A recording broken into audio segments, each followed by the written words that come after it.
We have 13 members of the public registered to speak today.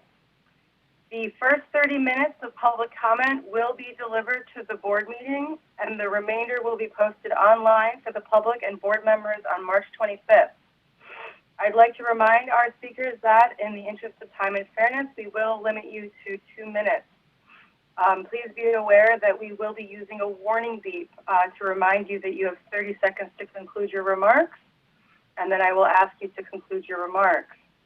We appreciate your patience and understanding as we work through our first virtual public comment session. Our first speaker today will be Brian Thomas Burke, and for our speakers, we'll start your 2 minutes when you start speaking. So Brian Thomas Burke will be followed by R.I.C.O. Allen. Good afternoon, and thank you, MTA Board and the public. Yes, my name is Brian Burke. I am a whistleblower. I want to congratulate first Interim President Sarah Feinberg for her new position. I did reach out to your office last week. I spoke to a gentleman, Rich, not to name at this time, because of course he hasn't done anything wrong at all. Was very patient with me, listening to evidence of criminality by subordinates of now Interim President. I'm showing you a document that I conveyed to the Attorney General's office. This is a complaint against a subordinate, Mr. Daniel Chiu, who has committed perjury, subornation of perjury, and other various felonies, fraud, etc., involving wage theft that goes back almost 5 years against me because of my whistleblowing activity.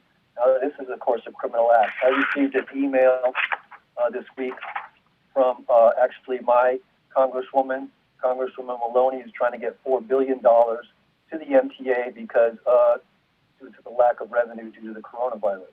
Now, the problem is, of course, the vast majority of monies are spent on salaries, as they should be.